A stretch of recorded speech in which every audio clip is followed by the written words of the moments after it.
How to read once and never forget again. Now, if you're a student who is struggling with reading and forgetting, there are so many students once they read today, like if they should come back to what they have studied. They are forgetting almost every single thing here. Is just like they cannot what retain information or they forget easily. So in this video, I want to give you 5 practical steps you can use to read and you never what forget again. These are science proven practical steps that work all the time.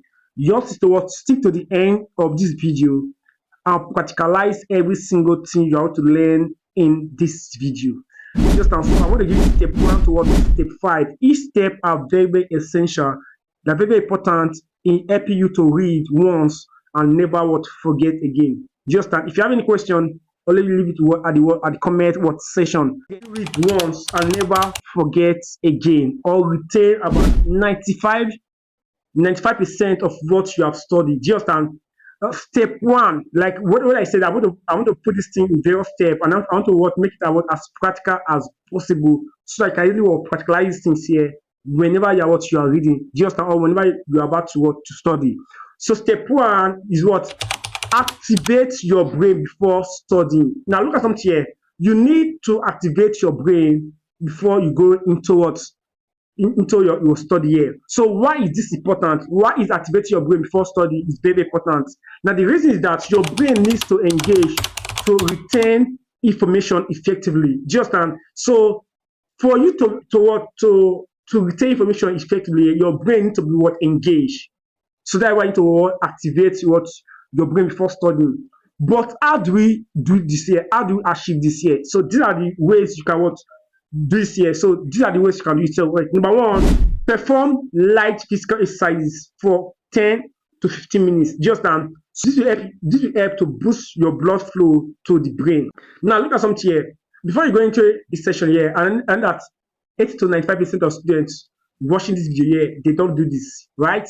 So they don't activate their brain. They don't go. So the first one you can use to activate your brain is by doing 10 to 15 minutes exercises. Now in your hours, just do like press up, sit up, or any light exercise, or jogging. If you cannot jog here, just do light exercise. This will help This will help boost your blood flow to your brain and will help you to retain much information. So this is number 1. Number 2, take 3 deep breaths to relax and focus your mind. This is very, very powerful. This technique is very, very powerful. Now, take deep breath. So taking deep breath is very, very easy here. So before you go into your study here, just close your eye, just breathe here.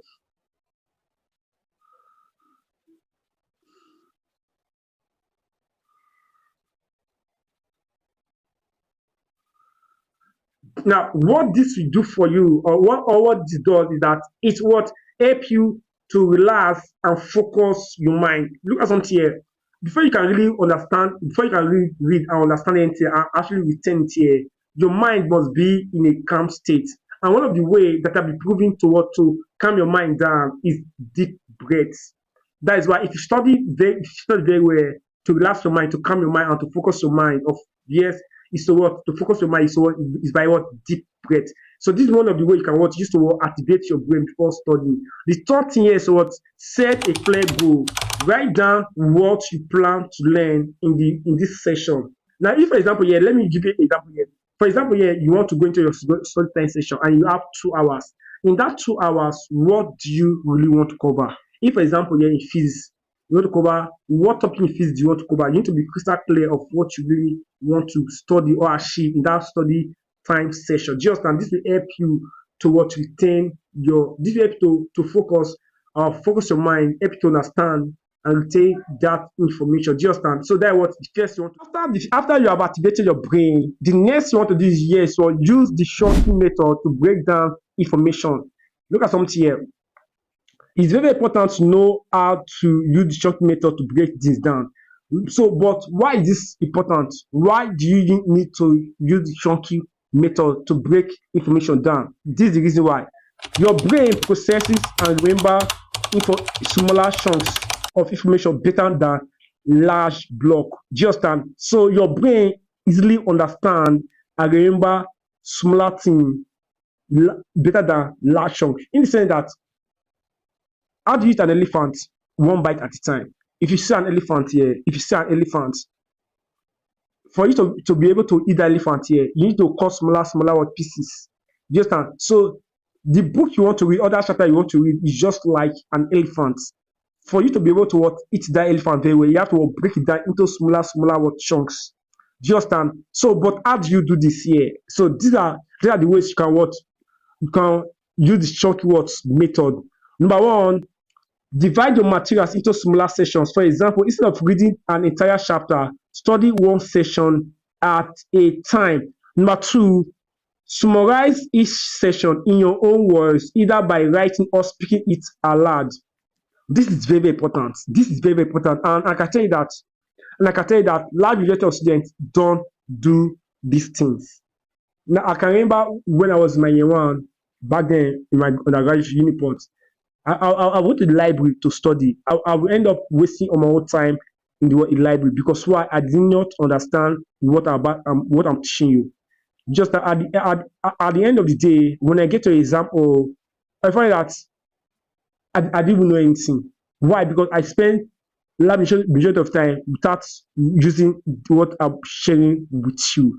So that's what number two. Let's move to what number. So the third one is what? Use multi-sensory learning. Use multi-sensory learning. So what is using multi-sensory learning all about? Now, when I talk about multi-sensory learning, I talk about see, speak, and feel. Just so why must you engage in multi-sensory learning? Here's the reason why. Engaging multiple senses improve memory retention. So multi-sensory learning improve memory retention. This is the reason why you want to this is the reason why you want to engage in it, right? So, but how do you do this here? So, number one, write notes in colorful ink, or use diagram and charts to visualize key points. Now look at something here. You need to, if you're a student, if you're a good student, now you not have just one color ink, right? You should have multiple color, like red, black, and blue. Do you understand? Now I've seen some students, although I didn't do it then, but I used to do. I normally do it now. Now I discovered those brilliant students that actually do very well are those students who highlight things using multiple colors. Do you understand? So they highlight the key points using multiple colors. Do you understand? So now this will help you to visualize key points and help you to remember it very fast. Number two here is called read your notes aloud or explain them as if you are teaching someone. Now look at something here. One of the ways to easily read and understand that what actually helped me. This one actually helped me. That whatsoever I study, I make sure that I teach somebody. So now, because there's a difference between reading to pass the exam and reading to teach somebody. Reading to pass the exam, you can actually come in and just pass the exam, right? And after the exam, you have forgotten everything here. But reading to teach someone, what will happen here is that you need to understand the concept so you can be able to explain it in your own ways to that person. So for you to read to teach somebody here, it means that you need to understand the stuff here. So, and you can actually achieve this here by reading your notes aloud or explaining them as if you are teaching someone. So there are two things you need to engage yourself with. Just and so that this is called using multi-sensory learning. That is number 3. I believe you should be using this thing immediately you finish watching this video. Number 4 is practice active recall regularly.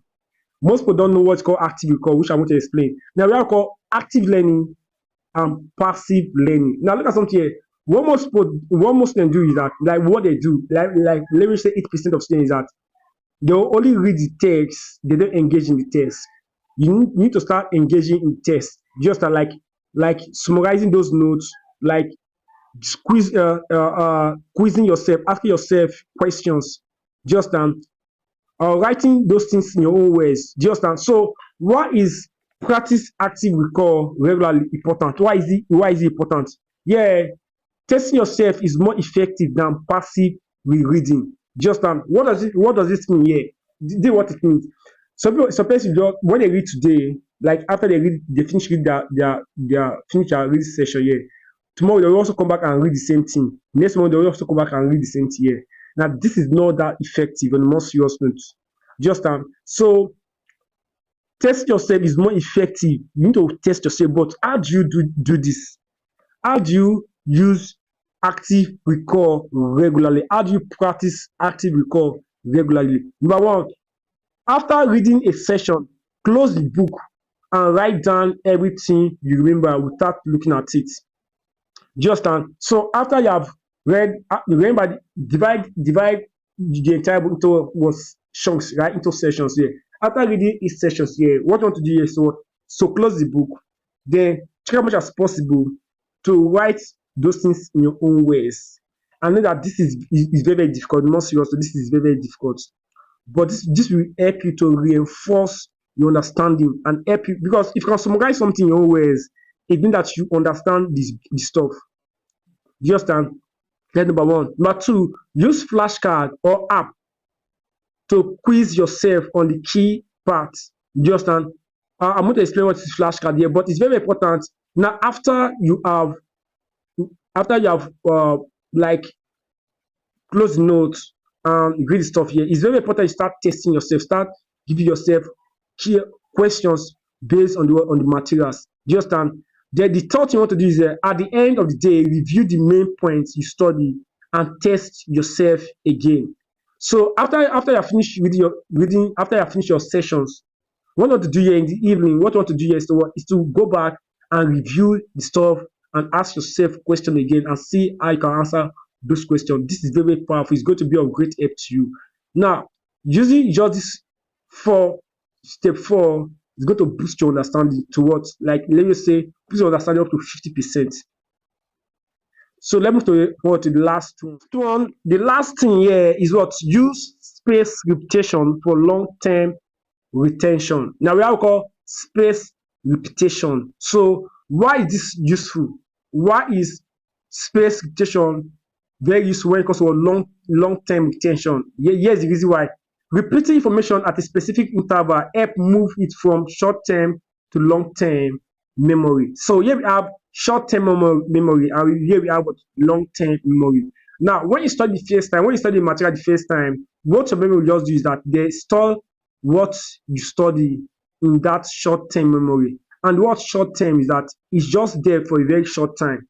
And this is the reason why if you read today and you leave it for like 1 week before you come back, you find out you have forgotten what you studied. Now this will help you, this will make you to come back again. So that this is how you do space repetition.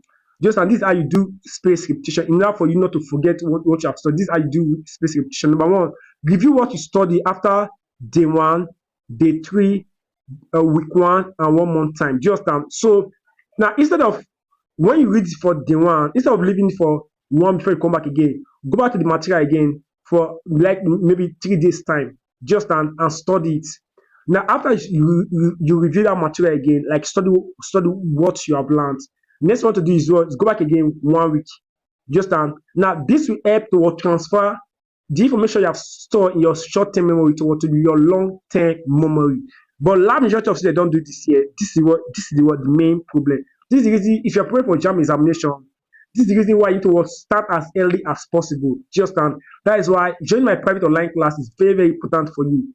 If you have seen my videos all over again, like TikTok and or YouTube here, and you have not joined my private online class, you are missing a lot. We have 2 private online classes. We have called private one-on-one, and we have called private group. Although we have a general group, we have a general group, right? But that general group here is not where you're supposed to be. You're supposed to be either in the private one-on-one or private group. But the good thing is that when you sign up for the private one-on-one, automatically you have already joined the private group. But the private